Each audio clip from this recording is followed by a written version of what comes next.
All right. I think it's time to move to that middle tier. And I think the way we talked about the evolution of our studio here is how you should look at streaming. Start where you can afford it. Don't push yourself. I think we all have that friend who all of a sudden really gets into ice hockey or really gets into karate or really gets into a random hobby, and he buys hundreds, thousands of dollars worth of equipment and then he doesn't do anything with it after the first month. So you don't want to be that person is what I'm trying to say. You want to focus, do it affordably, and then if you're really enjoying it, you like it, you're seeing a following, then you can start to grow and spend more money. So that's what we're talking about when it's their intermediate streaming. Obviously, you need to worry about your audio, your video, and then the small little things, which we'll get to when we're not using something like a USB mic or easy plug and play camera. So let's keep moving forward, Paul, and we're going to talk a little bit about some more audio. So we're bumping the game up a little bit.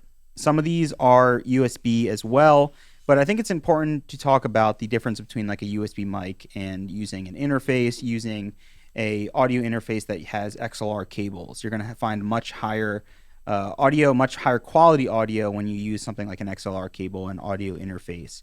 But we still have some options here if you don't have those. We have an SM7B right in front of us, right? An SM7B, which we'll be talking about in the pro level of audio and video when we get to streaming.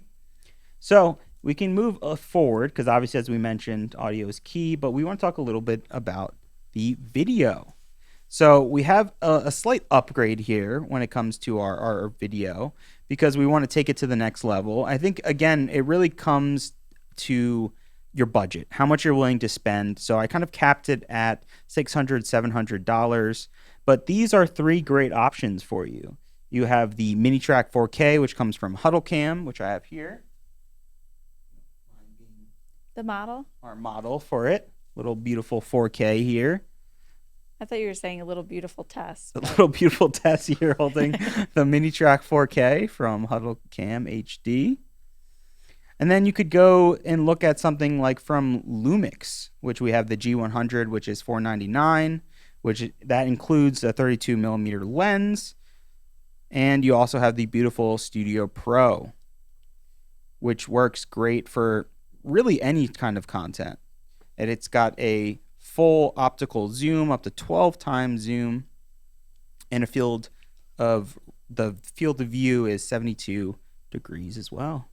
So it comes with a built-in light if you want the close-up action for a content creator, if you want to mount it on your desk. And it also works well mounted upside down, mounted on a ceiling, and even has a mode for 9:16 for creating our TikToks. Boom.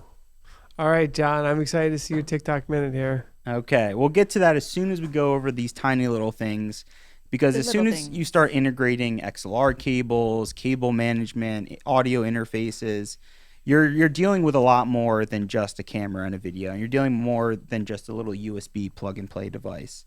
So it's important to kind of go through, you have everything, your batteries are charged, you have all the cabling you need.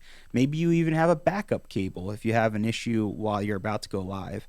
I used to work in live support, so I can't tell you how many times people are like, why, this is not working, I can't figure this out. And I'm like, well, did you try a new cable? And how many times that fixed issues was probably 25% of the time. So, wow. So it's really all about double checking those stupid little things, making sure you have the best capture card to bring in your video if you're using something like a capture card instead of a USB plug and play device.